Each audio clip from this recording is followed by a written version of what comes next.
네, 경남 지역 국회의원들을 만나서 여의도 소식도 듣고 경남 현안에 대한 견해를 들어보는 경남인 여의도 시간입니다. 양산을 더불어민주당 김두관 의원 오늘 함께합니다. 어서 오세요. 네, 반갑습니다. 네, 반갑습니다. 코로나19 방역을 위해서 투명 가림막을 설치했다는 점 먼저 안내해 드리겠습니다.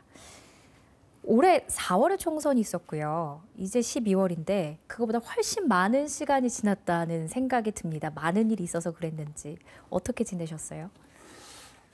경남도민들, 특히 양산 시민들께서 네. 경남의 아들로 돌아올 수 있도록 배려하고 또 성원해 주셔서 너무 감사드리고요. 예. 20대는 제가 김포에서 국회의원 활동을 했는데요. 이제 경남으로 돌아온 만큼 경남의 크고 작은 해난들 국회 차원에서 잘 챙기도록 그렇게 노력하고 있고요. 네. 또 양산시도 여러 가지 도시가 인구가 많이 늘어나니까 여러 가지 해난들이 많이 있는데 하여튼 열심히 챙기고 지켜보고 또 심부름하고 있습니다. 예. 바로 좀 본론으로 들어가 보죠. 최근에 정부와 여당에 대한 지지율이 하락을 했습니다. 그 문재인 대통령 지지율도 콘크리트 40%다 했는데 이제 그 아래로 내려갔고요. 이런 현상이 벌어지는 원인은 뭐라고 생각하세요? 기본적으로는 이제 정부 여당이 무한 책임을 지는 게 정부 여당이기도 하고요. 아파트 값을 잡지를 못했고 또 서민 경제가 매우 어려워졌기 때문에 우리 국민들로서는 정부 여당의 여러 정책에 대해서 많이 또 실망하고 힘들어하고 계시고요. 그런 상황에서 이제 코로나19에 대해서는 K방역이라 해서 나름대로 최선을 다해서 잘 대응을 했지만 코로나19 영향으로 특히 자영업자, 소상공인들 또 비정규직, 어려운 소외계층들이 매우 힘들잖아요.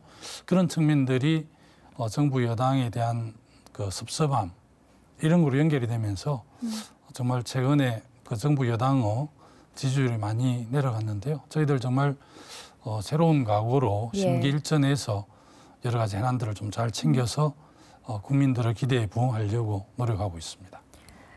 지지율 하락 원인으로 방금 부동산 정책 말씀하셨는데 이와 더불어서 이 검찰 개혁 과정에서 나오는 추 장관과 윤 총장의 그 갈등에 대해서 국민적 피로감이 크다라고 말씀하시는 분들도 꽤 있습니다.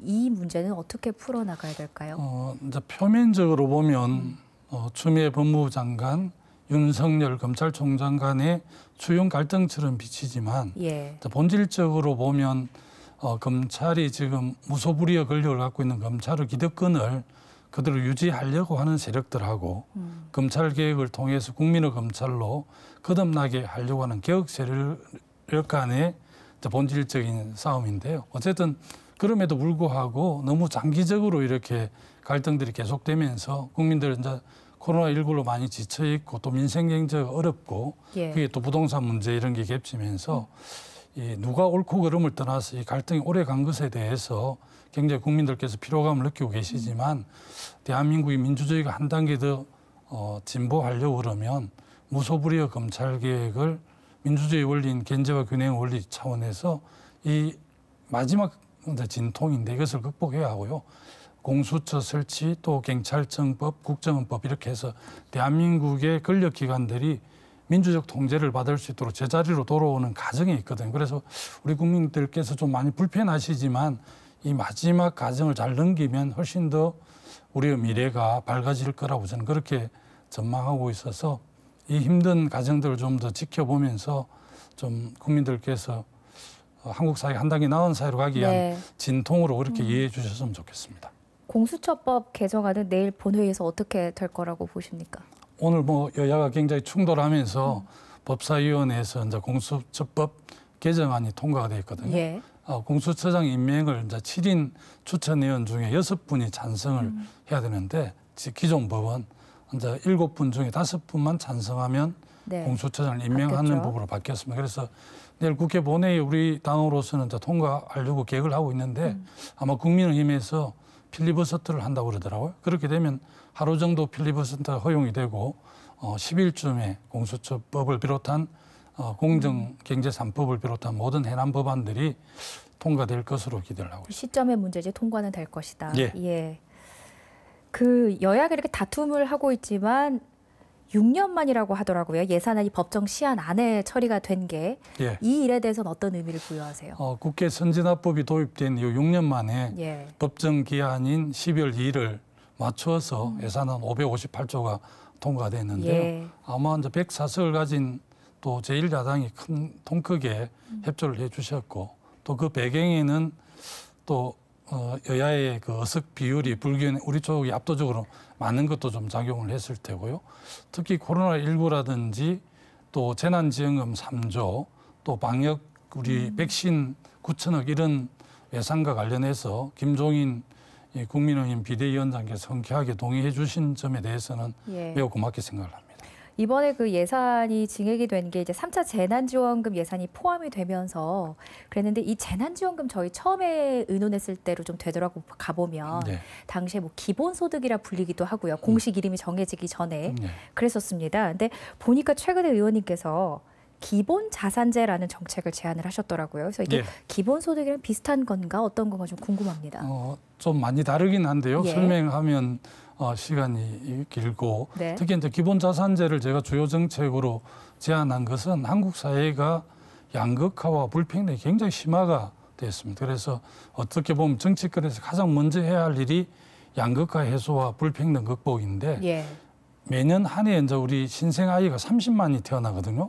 저희가 태어날 때는 100만 가까이 태어났는데 이렇게 엄청나게 줄었는데 30만 태어나는 신생 아이에게 국가가 한 아이에게 2천만 원 신탁을 해서 2천만 원씩 그것도 오늘 국민연금이나 자산운용에서 20년간 운용을 해서 이 아이가 성년이 되는 20살 때쯤 한 5천만 원 정도를 기본자산으로 지급하는 것이거든요.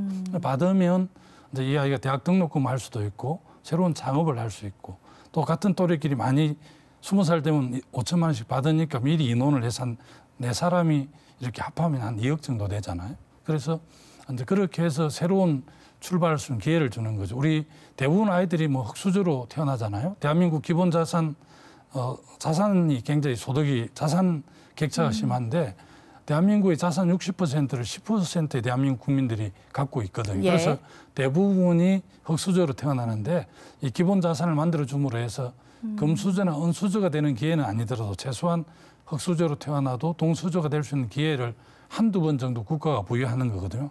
그렇게 해야만 대한민국이 지속 가능한 사회로 갈 수 있기 때문에 기본자산제에 대해서는 제가 고민 끝에 내놓은 제안인데 굉장히 지금 핫 이슈가 되어 있고 아마 여의도에서 상당히 관심이 많고 그렇습니다. 근데 그 2천만 원이 성인이 됐을 때 5천만 원이 되려면 운용사가 성공적으로 그 돈을 굴려야 한다는 전제가 있어야 지금 되겠네요. 국민연금이나 한국 그 투자공사 국부펀드를 운영하는 쪽이 평균 그 소득이 평균 이자 이익금이 한 4% 정도 되거든요. 그래서 그런 걸 기준으로 보면 기본적으로 만들 수 있고요. 약간 부족하면 그 부분은 또 국가 예산으로 좀 채워주는 측면도 있고 전체 우리 예산이 2, 3년 후면 한 600조 정도 될 겁니다. 그러면 6조니까요.